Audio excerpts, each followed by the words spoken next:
Gente, queria agradecer a presença de todos. Estamos aqui hoje para falar de um tema tão importante, que é a atividade física para o público 60 mais. E para ter esse bate-papo aí fluido, a gente tem como convidados dois associados, a Maria Lúcia e o João Yutaka. E temos aqui o Luizão, que é educador físico, que atende esse público, né, 60 mais, tem toda uma vasta experiência que vai aí compartilhar com a gente sua experiência de vida e também agregando aí o João e a Maria para falar e trazer dúvidas e contribuições de suas experiências com situações de mudança e transformação que a atividade física pode trazer para esse público, né? Obrigada por estarem aqui, por aceitarem esse desafio. E aqui a gente pensou em algumas perguntas, algumas ideias para a gente trazer nesse primeiro momento. O Yutaka e a Maria vão poder falar aqui para a gente, né?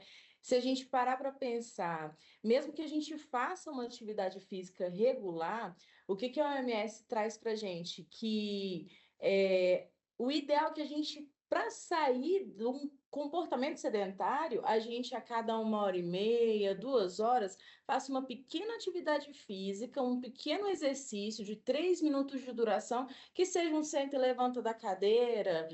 Eu tenho dores articulares, isso me incomoda, eu posso fazer? Bom, se isso te incomoda, deitado, ou sentado, estica e dobra a perna, né? Existem algumas alternativas para a gente sair desse comportamento sedentário. E aí, para eu entender o que era esse comportamento sedentário, eu peguei um exemplo que ficou bem claro na minha cabeça. Se eu, Camila, e faço uma atividade física de 5h30 da manhã às 6h30, 7 horas da manhã, uma intensidade ali, musculação, uma intensidade no cardio, bacana.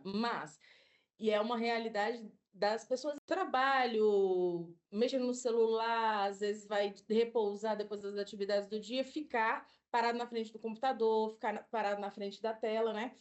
E se eu permanecer ali em torno de 7, 8 horas sentado ou deitado, encostado, vamos colocar assim, tem um artigo que já é bem conhecido da Austrália que traz essas informações que os benefícios cardiovasculares daquela minha atividade física que foi feita em algum momento do dia, eles são anulados se eu tiver esse comportamento sedentário. Olha só. Sim, tanto é que quando você levanta e fala, ai, tô todo travado. Não, exatamente. Quantas vezes a gente não ouve? Camila, tem um espaço em casa, você pega corda e dá uns Perfeito. pulos. Chega na janela, enquanto fica olhando o povo passar, você fica na ponta do dedo. Vai, tá. Olha, parece que ela que orientou a OMS. Então deita assim no chão ou no sofá, depois aí bota as pernas para cima, ó. Isso. Pedalando. Perfeito. Tem muitas Excelente. opções que você. Aí Excelente. depois dá uma caminhada, se você não quer ir longe, ao redor da quadra você fica ali 40, 50 minutos ali, tranquilo, bem acelerado, né? Perfeito. O fato de levantar já ajuda. É. Principalmente quem trabalha muito sentado, né? O fato de levantar a cada hora, né? Isso faz muita diferença. E a gente percebe, né? A gente percebe no próprio modo de concentrar, que a concentração, né, nossa também tem um fator ali relacionado ao cansaço, né? O cansaço físico e o emocional ali juntando as coisas. Então, o fato de levantar, você quebra a monotonia e, ao mesmo tempo, você está dando oportunidade para a vascularização ficar mais ativa, né? E aí a oxigenação e tudo mais. Então, acho que tem esse ponto, né? E além de tudo, por exemplo, você fazer uma caminhada ao redor na sua quadra, você encontra com uma pessoa, dá um bom dia, dá um sorriso, aquilo ali já estimula você a continuar todos os dias sua caminhada. A socialização. E aí vem um lado emocional, Efetiva. emocional. Sim, e essa troca, né? Inclusive, o emocional dessa troca é a gente saber que a gente pode contribuir para a qualidade de vida do outro através da nossa experiência, né? Agora parece que o Yutaka tem uma experiência de cuidado com uma pessoa 60 mais e também como que é esse autocuidado dentro dessa demanda. Eu queria, por gentileza, que você falasse sobre isso. Isso aí é uma uma parte que toca bastante, né? Porque é a questão. Tem uma parte minha, né? Que em relação a... Para você ter ideia, eu tive uma época que tive o triglicérides meu era elevadíssimo. Ixi. E medicamento nada, de resolver. Foi só fazendo exercício físico, Olha só. né? Para eu poder conseguir chegar no nível que era tolerável. E hoje está bem controlado. Tá? Legal. Então, é uma parte minha onde aquilo que você falou do acúmulo de gordura, né?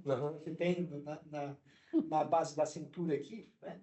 É uma coisa que estava com uma esteatose, né? E no último exame, o médico falou, olha, está zerado. Você não tem mais esteatose, né? Então, essa gordura... Isso é maneiro de ouvir aí. Nossa, é uma medalha de ouro. Pô. E ao mesmo tempo, né, o fato de eu estar nos 60 significa que tem alguém mais velho que eu que está na minha vida também, né? Que aí é o próprio meu pai, né?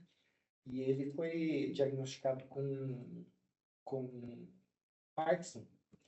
E nesse diagnóstico, para a gente é um impacto também, né? Porque você vê que muitas pessoas ficam debilitadas para fazer uma série de coisas em um espaço curto de tempo. E nessa a gente conseguiu um médico que também orientou sobre a própria fisioterapia, né? Que é a questão de poder exercitar, principalmente áreas do corpo que a gente não exercita no dia a dia comum, né? Que é justamente porque ele tinha muita força, né? Ele sempre foi da roça, né? Então tinha muita força, tudo, só que era um exercício sempre da mesma maneira ali, né? Os mesmos músculos. E aí a fisioterapia fez com que pudesse mexer partes diferentes do corpo, né? E a outra parte é aquilo que a gente está falando, né, do exercício ativo, né? De você se sentir inserido num ambiente. Então, ele passou a fazer uma caminhada, né? Uma caminhada sensorial. Uma experiência legal isso que você falou. Você perceber onde é que está andando, né? Não é simplesmente você andar no ritmo, simplesmente. Muitas vezes até preocupado com o tempo e bater pace, né? Sim, exatamente. Não é isso. É lógico que as pessoas, você falou da motivação, né? Até você chegar no ponto do compromisso, tem uma motivação que auxilia você chegar num ponto onde você começa a fazer diariamente e você querer superar alguma coisa que você fazia antes. Então, recentemente, a gente coloca um relógio nele lá e ele fala, poxa, isso é muito bacana. E aí ele acompanha todos os dias. Opa, hoje eu consegui 12 mil passos. Hoje eu consegui 18 mil passos. Então, isso... né? Vai aumentando os objetivos e vai evoluindo. Então, isso tudo, né, se você olhar ele na época que foi diagnosticado, estava tremendo muito, hoje ele está mais estável que eu.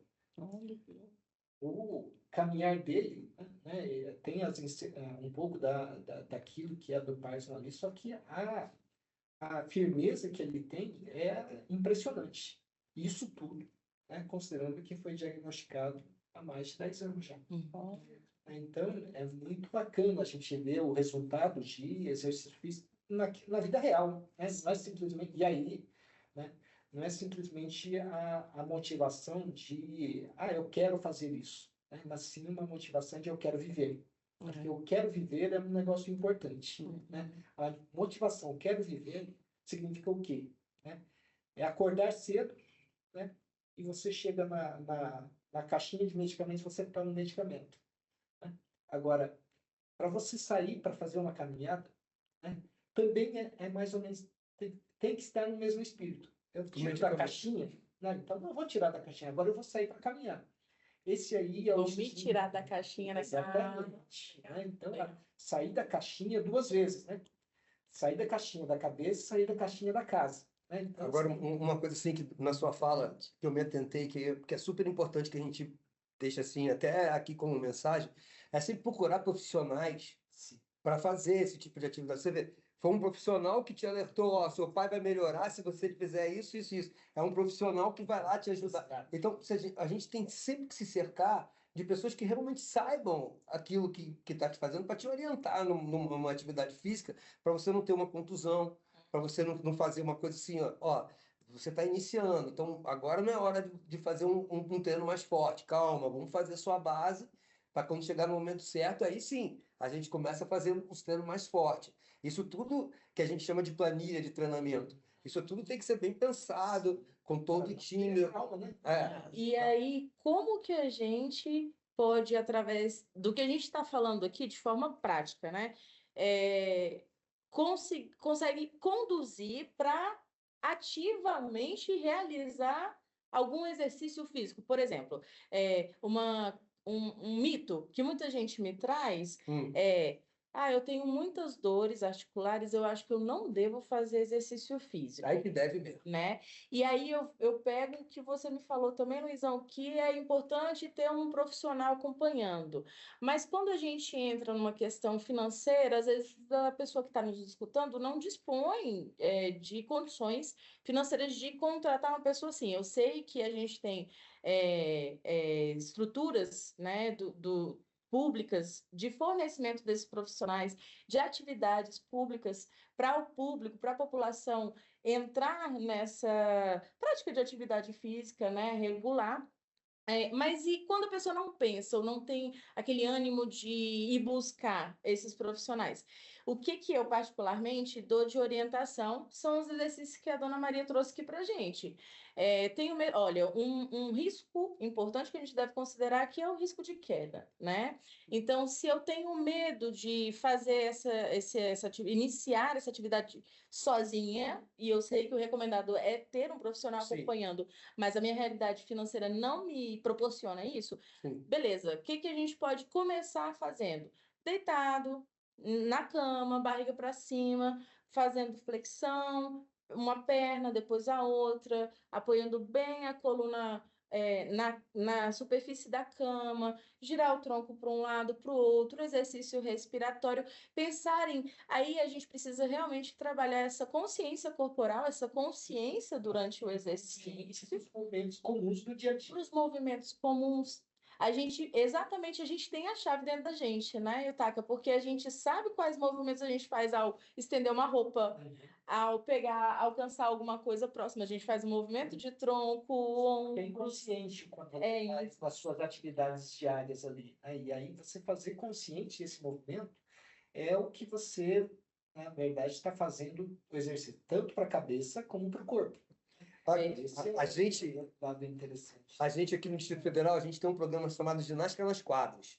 Esse programa da Secretaria de Educação, ele é de graça e tem nas 14 regionais. Onde você chegar, é só você procurar que você vai achar ginástica nas quadras ali naquele lugar. Dona Maria Lúcia, me fala também, assim, como o Yutaka acabou de falar, como que a senhora percebe essa interdisciplinaridade, essa multidisciplinaridade nas terapias, os profissionais da área da saúde aqui que a gente tem na Clínica Assis? São maravilhosos, só tenho a elogiar, para mim, tudo de bom.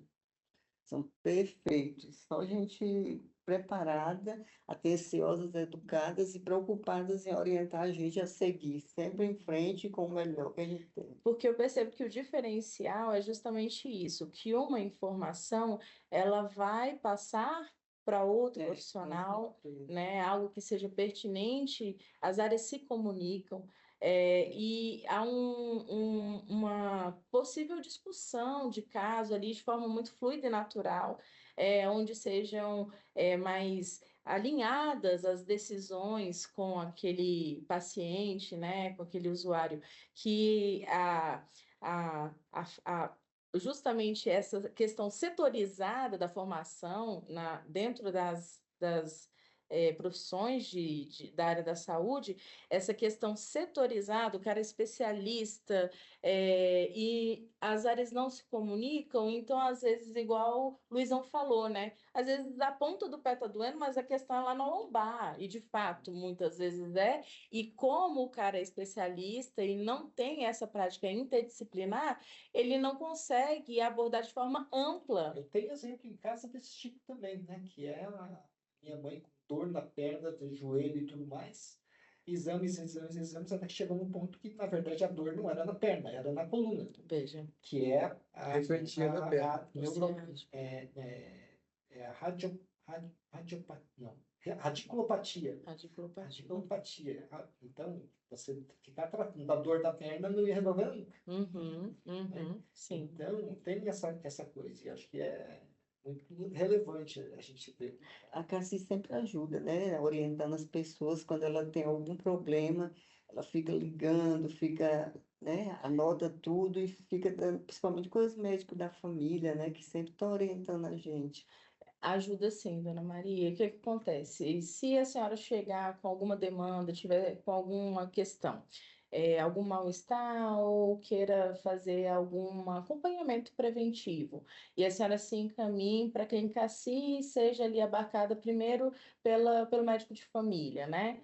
Caso ele tenha alguma questão que ele possa solicitar um apoio do psicólogo, ele vai convidá-lo a fazer aquela interação a tempo, naquele exato momento, às vezes fazer uma remarcação, agendar, para que o profissional acolha aquela demanda, faça uma pequena avaliação da questão clínica e possa, mesmo direcionando a rede credenciada, que seja o caso, fazer uma gestão de conduta do que está sendo feito fora na rede credenciada, e se isso realmente, com essa visão ampla, abrangente, que é um diferencial de fato, né? Essa multi-interdisciplinaridade, com essa visão ampla, perceber se está na terapia, faltando nas terapias de rede credenciada, faltando alguma abordagem, deixando de perceber, olhar, avaliar algum outro aspecto, se é uma queixa física, na lombar, por exemplo, se a pessoa tem alguma questão emocional, de isolamento, porque tem receio de sair, ser um peso para a família, porque está sentindo dor, isso acontece, e que às vezes aquele isolamento não é percebido pelo profissional que está cuidando do joelho só, que está cuidando só da lombar, para um ortopedista, às vezes até um fisioterapeuta que não consegue praticar essa interdisciplinaridade, pensar nesse amplo.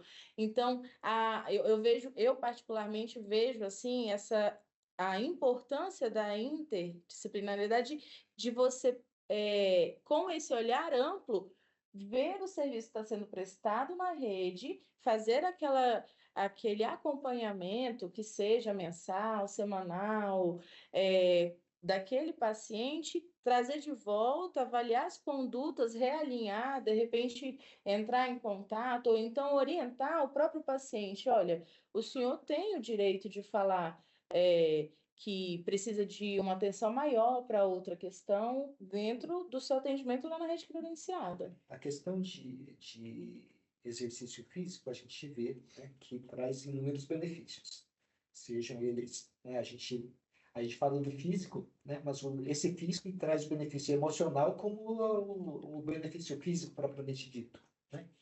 Agora, tem algumas situações onde as pessoas acabam, às vezes, acomodando, ou às vezes com alguma dificuldade, e até aquilo que você comentou, né, por conta de um problema financeiro, ou qualquer coisa que sirva como justificativa para não fazer, às vezes, né? Então, ela deixa de fazer, né? Isso leva, provavelmente, a algumas... a gente sabe que leva... Como é que a gente pode verificar essas consequências? O que vocês veem de consequência para aquelas pessoas que têm essa resistência ao exercício, né? Pelo menos a iniciar o exercício, inclusive, né? Ou começam e param porque isso não foi feito para mim, né? Então, o que você pode falar sobre essa situação? Em relação por exemplo, o comportamento sedentário, ele está diretamente relacionado à mortalidade, né? Então, nesse contexto, vamos analisar um contexto positivo em que a pessoa tenha o hábito de prática de atividade física, mas ela tem aquele comportamento sedentário, 8 horas parado mesmo, apesar da atividade física diária, ela tem uma alta relação, né? O sedentarismo, o comportamento sedentário, tem uma alta relação com a mortalidade. Para além disso, o sedentarismo em si, não realizar atividade física, vai impactar em índice glicêmico, pressão arterial, até mesmo quando você faz atividade física, né, você consegue manejar esses sintomas, você consegue reduzi-los ou anulá-los, né? E essas condições clínicas também. E além da questão cardiovascular, quando você faz atividade física, você ou trata de fato, ou você previne, evita que elas se instalem. A variabilidade cardíaca, ela está relacionada à longevidade, né? E quando não, você acaba também correlacionando com a mortalidade. Então, à medida que você vai habituando o seu corpo à atividade física e seja entendida essa atividade física, dentro, inclusive, desses exercícios mais simples para quebrar o comportamento sedentário, tá? Porque às vezes a gente fala assim, daqui que eu chegue ao nível do Luizão para acompanhá-lo na atividade física, no exercício físico, eu não sei nem como caminhar nessa direção, né? Então, essas quebras, esses pequenos exercícios mais simples, uma caminhada, um exercício na cama, de mobilidade, de fortalecimento muscular ali, em isometria, por exemplo, que é paradinho, elevação pélvica, por exemplo, é um exercício que você pode fazer em isometria seguro, deitado na cama, sem precisar descer, quem não consegue descer ao solo. Então, são exercícios que você fala assim, muito simples, não vai ter impacto nenhum. E tem. E sabe que você falando, né, do impacto vascular ali, essa coisa toda, tem uma característica também em relação às demências. Hoje tem muita a questão, né, da questão das demências, né, e dos problemas, né, relacionados à demência, ou não, seja Alzheimer, Parkinson e diversos outros ali, né, e que o próprio exercício físico é algo que pode, né, auxiliar a retardar as consequências de tudo isso também, né? Acho que é um ponto, considerando a quantidade de pessoas que a gente tem tido, tem visto, né, com esse diagnóstico, é um fator importante. Pô, eu tenho um exemplo da minha sogra. Minha sogra está em 95 anos. E ela faz 3 vezes na semana fisioterapia, 2 vezes na semana acupuntura, joga todo dia buraco lá com as amigas dela. É de uma lucidez incrível, assiste aqueles dorama coreano, adora. Às vezes eu pergunto, só quer que deixe dublado? Não, não, não, deixa, eu adoro ouvir a vozinha dele. Eu achando mó barato. Tem um assim, perdeu uma filha com 18 anos, passou por um monte de coisa e tem uma gana para você lutar contra esse sedentarismo é se gostar. Tem que se gostar. Tem que se gostar de você, gostar de viver, gostar de perceber o dia a dia das coisas, que aí você consegue. E buscar, é fácil buscar ajuda. A Cassi está aqui, ó. Não é não? Olha o tanto que pode ajudar, de fato, né? É fácil buscar ajuda, é só saber procurar. Hoje em dia, com isso aqui, você pode fazer qualquer tipo de conexão, tanto da boa quanto do ruim também, né? Claro. Mas você pode procurar. Não tem. Quando a pessoa fala assim, só se for uma desculpa assim, muito, muito, muito, muito por causa de uma. Até questão de imobilidade. Eu tenho um amigo meu que sofre de ELA. Pô, ele acabou de escrever, ele escreveu vários livros depois, só piscando o olho. E inventou, fez um aplicativo que transforma o olhar em letrinhas e tal, para ajudar, e botou de graça, que ele era programador da Prodazen quando apareceu com essa doença. Ele só mexe o olho. Mas e tem um monte de posição, sabe? E eu vejo isso no dia a dia, com essas pessoas que eu conheço no dia a dia. Conhecer gente também é muito legal, sair para o mundo, sabe? Sair da ostra, não ficar muito trancado, preso em E casa. conhecendo as pessoas, os seus desafios, quando elas conseguem compartilhar com a gente, né? Eu acho que o que há de mais rico nisso é que o exemplo arrasta. Então, às vezes, a gente olha a história de vida de uma pessoa que, ao compartilhar, fala também de suas estratégias de superação. E é uma sugestão, né? É uma sugestão muito discreta, assim, olha, isso serviu para mim, talvez sirva para você. Não precisa nem falar, aquilo está implícito no compartilhamento, né? aquilo está A implícito. vivência, né? É, Eu posso também, né? Na verdade, não é que você pode, é que eu posso, né? sim, Esse é um sim, ponto importante, né? sim. Porque a pessoa sentir eu posso. Não é? Perfeito, gente. Muito, muito E obrigada. querer poder. Eu também. Querer é poder, isso Querer é mesmo, Maria. poder. Isso mesmo. Eu acho que é um momento da gente, uma fala, né? Uma integração aqui que a gente teve de fechamento mesmo. Muito bom isso aí. Só o seu exemplo de 2001 para cá, pô, De não deixar a peteca Cada cair. dia conhecendo pessoas especiais, gente maravilhosa, jovem, adulto, né? É muito bom, a vida é boa. É maravilhoso. Então, muito obrigada pela participação, colaboração, contribuição. obrigado, eu que Cada um. agradeço por conhecer vocês. Muito legal. Obrigada.